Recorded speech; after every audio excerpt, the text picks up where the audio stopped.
Ya, kita sama-sama tahu seberapa pentingnya Selat Hormuz ini 20% penyebaran energi dunia ada di sana, tapi kedua belah pihak Iran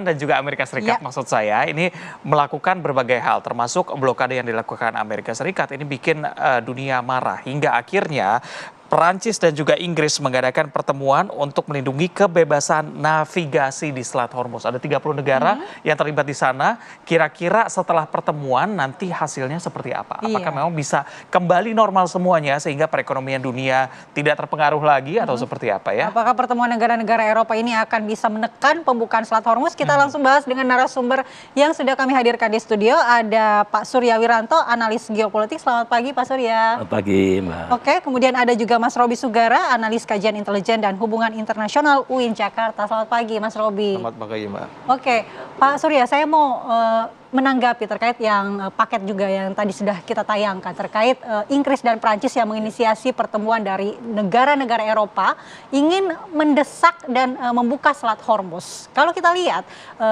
konsepnya adalah damai dan defensif. Tapi bagaimana kira-kira membayangkan bahwa kapal-kapal militer Eropa jika benar dikirimkan ke sana berhadapan dengan militer IRGC yang mengklaim bahwa mereka memegang kendali terhadap Selat Hormuz? Nah, ini menarik Mbak. Kalau kita melihat runtut ya perjalanan konflik ini, saya bukan katakan perang ya, karena ini by the law internasional ini belum perang, tapi konflik.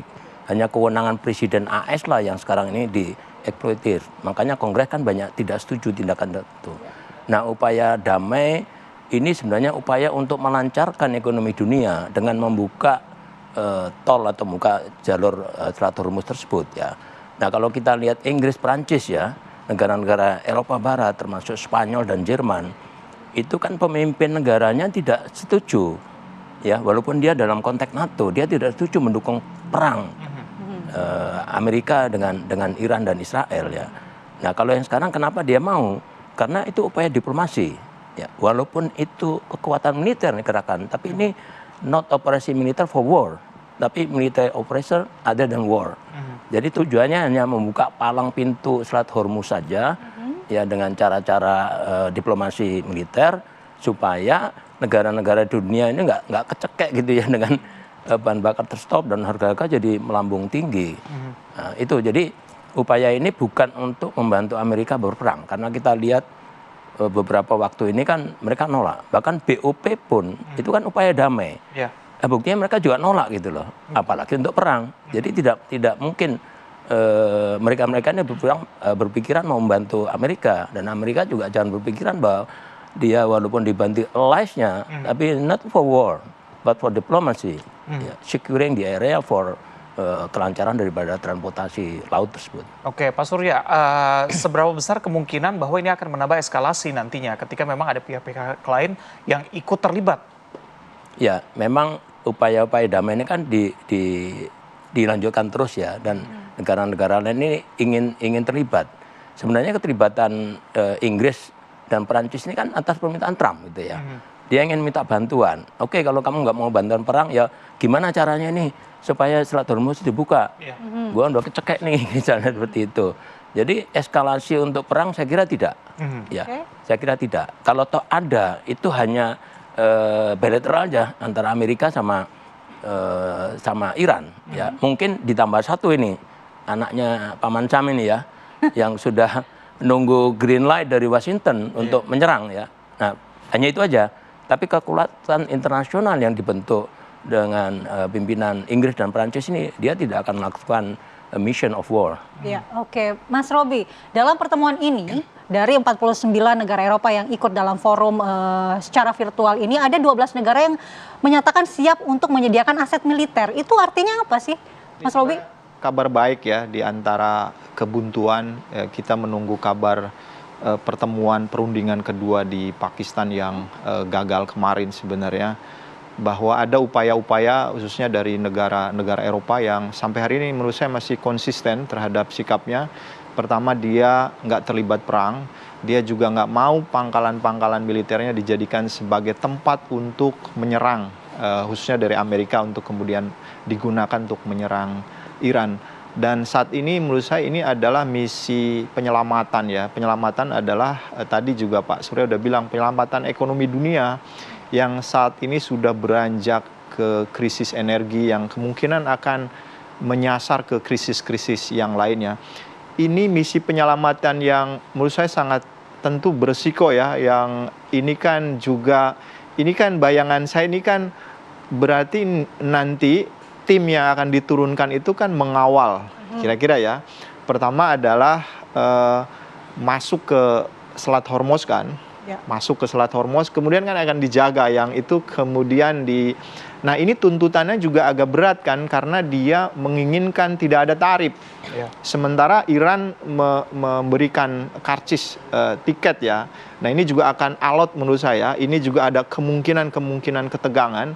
Kita berharap tidak ada sampai ada yang provokasi ya, tapi kan pengawalan ini juga pengawalan militer ya, yang menurut saya kemungkinan ada akan terjadi tembak-menembak ya, menurut saya kecuali ada upaya-upaya diplomasi yang kemudian saya nggak tahu nanti siapa yang akan dijadikan sebagai alat diplomasi untuk komunikasi dengan pihak Iran.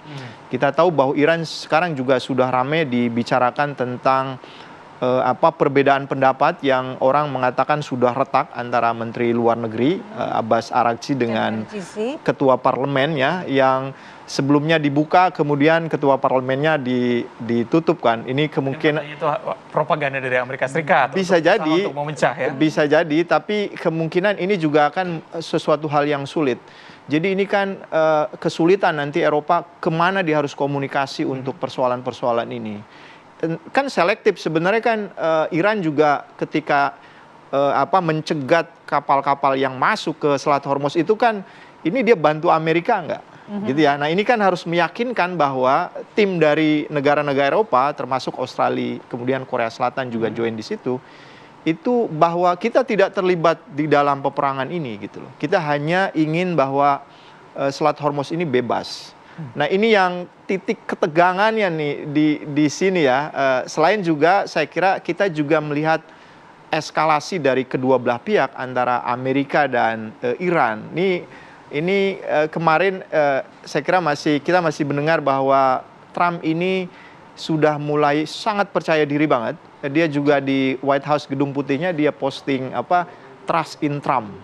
Itu sebenarnya untuk juga counterbalance yang saat ini banyak sekali suara-suara yang mengatakan kepercayaan publik Amerika itu ada yang mengatakan 20%, media mengatakan 30%, ya kan? Yang sisanya itu nggak percaya omongan Trump.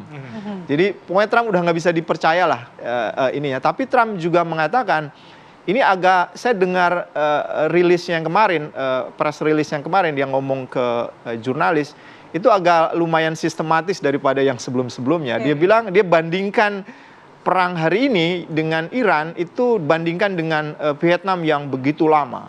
Dia bilang 40 hari dia sudah bisa menyelesaikan dan dia mengatakan sudah menghancurkan fasilitas militer, fasilitas energi nuklirnya, sekitar 7-80%. Dia mengatakan tinggal 25%. Kalau Iran kira-kira tidak tunduk nanti tidak mau dibawa ke perundingan dengan mengikuti apa yang dimaui Amerika, maka dia akan menyelesaikan 25% ini. Nah ini kan juga yang misi penyelamatan gimana nih ininya. Baik, Mas Roby yang bisa jadi perbedaan nantinya antara kesepakatan yang dilakukan atau perdamaian yang dibantu oleh Pakistan dengan nantinya terlibatnya Inggris dan Perancis, perbedaannya di mana nantinya? Apakah nanti pihak Iran juga tidak setuju dan tidak hadir dalam pertemuan nantinya? Mungkin bisa dijawab usai jeda ya. Kita jeda terlebih dahulu, kita akan kembali usai jeda berikut.